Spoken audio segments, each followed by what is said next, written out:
Franklin is a very famous river, and so ever since I've been in Tassie the last 8 years, I've really wanted to go down it. And the fact that it's one of the few wild rivers with almost no human infrastructure on it in the world, it's very, very special.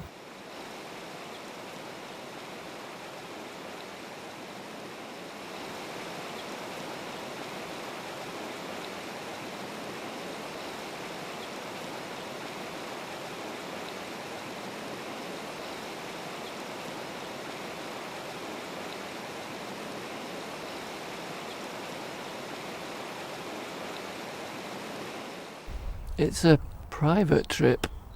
There's a couple of really experienced people going on it that have done the river a bunch of times, and there's a really old climbing friend from America going as well. Well, I hope that doesn't happen to us.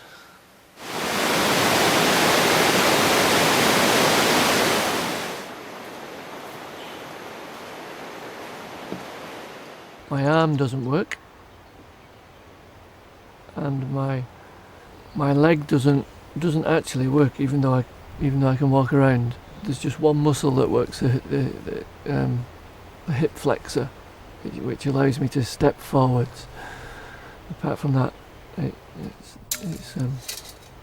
doesn't work.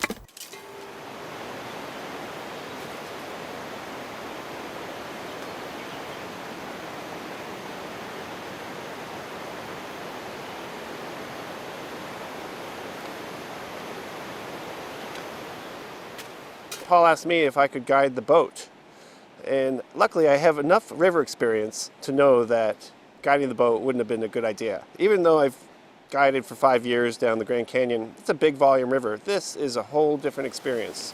This is intense technical runs, and you need a lot of knowledge to make your way down safely here in the Franklin.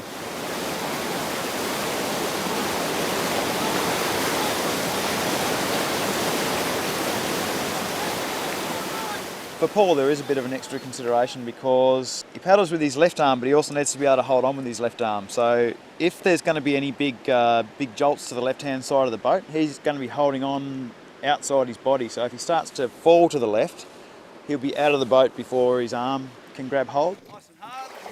All people paddle with two arms, and so I've developed this crutch paddle which allows me to paddle with one arm. Basically just a end of a paddle riveted onto an elbow crutch. I was a professional climber before. That involved climbing for a living and going to incredible places. And one of the climbs was the Totem Pole, which is a very famous piece of rock in near Port Arthur. I had an accident on it where a rock fell on my head from 25 metres. Kind of computer terminal size rock, and it smashed a hole in my head. One doctor said that I was lucky to have one good arm and one good leg, and that maybe I would never walk again, but he was being unfair because he should have known really that you can never tell with a brain injury how much you're going to improve. I've also got memory problems and word finding problems, concentration problems, especially if I get tired. Oh, this is beautiful.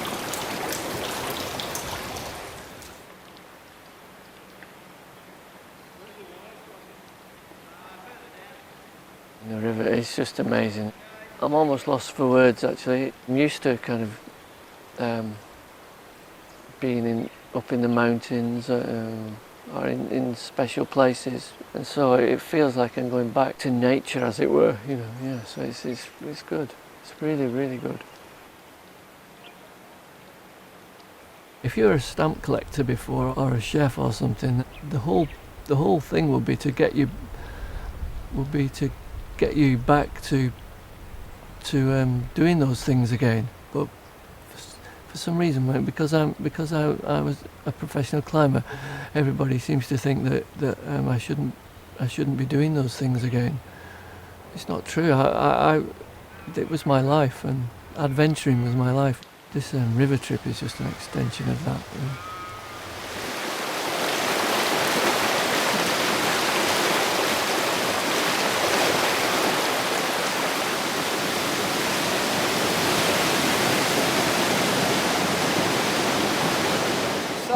just here we need to make a few choices. There is a portage track up here, which is the one that if we unload everything takes about 4 hours to do, 3 or 4 hours, and it's quite a lot of work. There is a easier one on the other side over there. It's definitely going to be easier for you up this side, I reckon, Paul, because the other side's kind of sketchy. We go up here and maybe 1 or 2 people go with Paul, and you can take a bit of the gear around if we need to, up and over the top. And while that's going on, a few of us will paddle the blue boat over, get it down there and across, and we'll meet you at the bottom of the portage track. I got behind you, Paul, so you got something soft to fall on. Don't fall on me. You're not soft away, you're a hard man.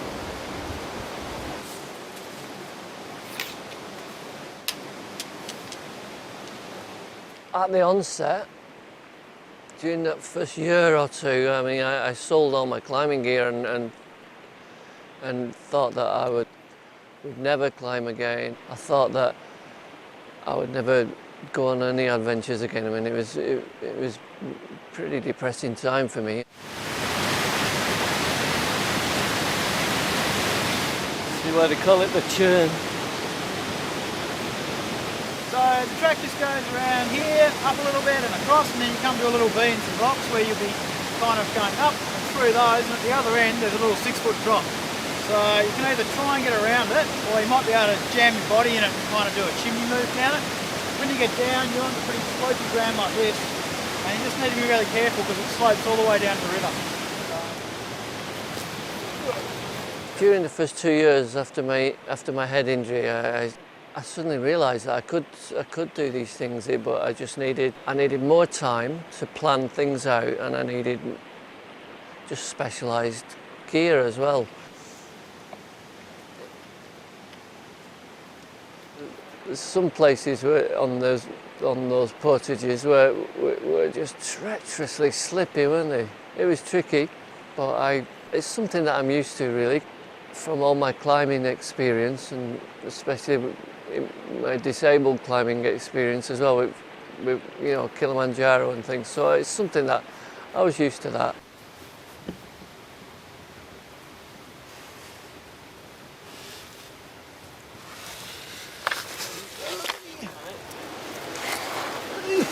Just plummet.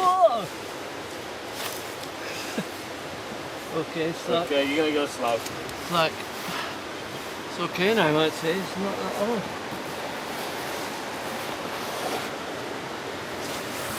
Slack. Yep, you got it.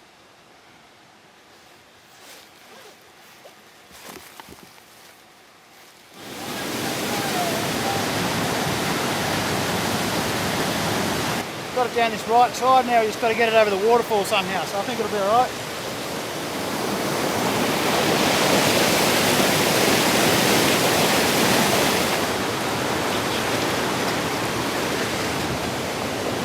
One, two, three. Wow.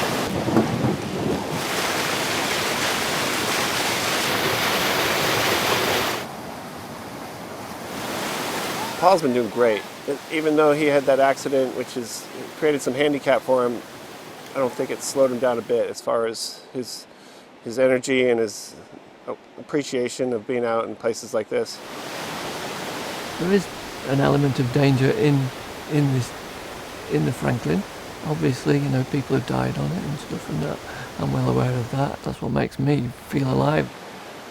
When we came down Coruscant, I thought that the raft was going to flip, but in reality it was probably only about 45 degrees. I didn't realise until after we'd got down the fall that my leg was stuck, and it took Trevor and Dougie about 3 goes to get my leg out of there. And then that's when I realised that the seriousness of the situation, really. If the raft had flipped, there's a good chance that I would have come a cropper. I mean, the first 3 days I was kind of thinking, well, this is nice and a bit exciting, but the ravine is just mad. I think I can crowd surf into that boat down there.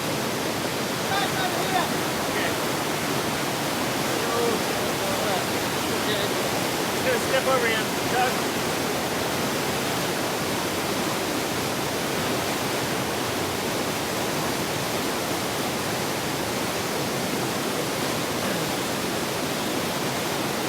maybe sit here, I guess. Yeah. Yeah.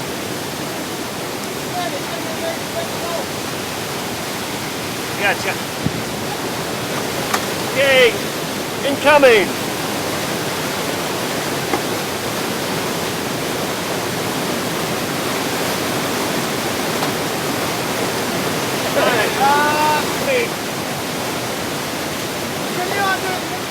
Doesn't matter too much. If it goes, it goes, because we'll be on it. Go.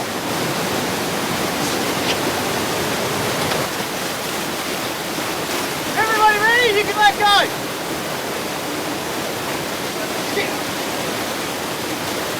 Hang on.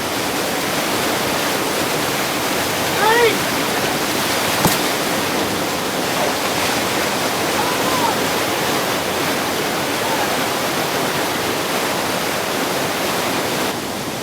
Pretty scary.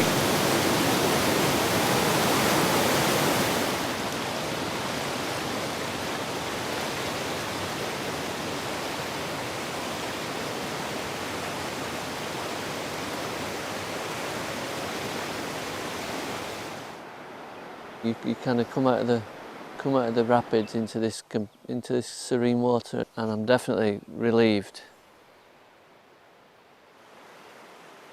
It's this real contrast, really, between kind of, I felt really, really apprehensive at the beginning, probably all the way to the ravine, really. Then you get this kind of, I don't know, 1 or 2 days of kind of mentalness, and then and this is just fantastically serene.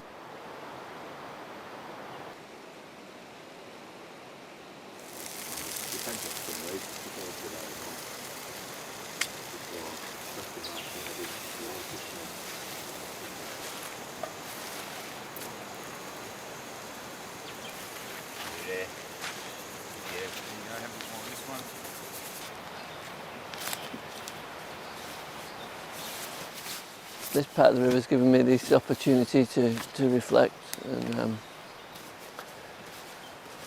on what I've just been through, but I don't think it's not really going to sink in until a few days down the line, really.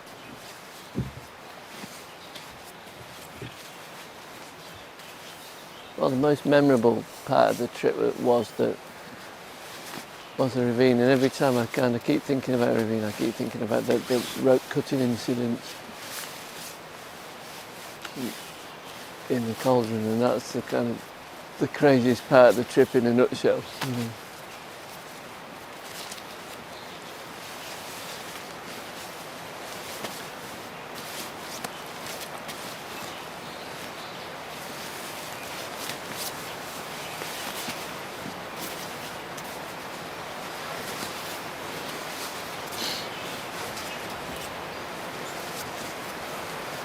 I've been thinking about it takes me ages to kind of do anything like packing this sleeping bag. Right. It's really easy to ask somebody else to do it for you, but it would feel like a cop out. I mean, I do ask people to do things for me sometimes if I know that I really can't do them, but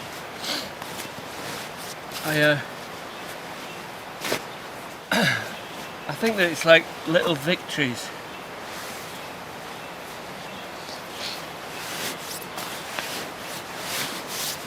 And so if I get my sleeping bag packed, it's like a little victory,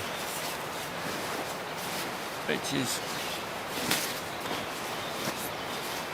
and then a series of little victories kind of makes you, all adds up to a good day.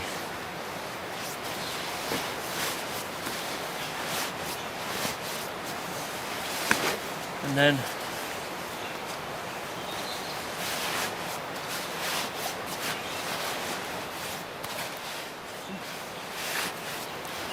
then a series of good days ends up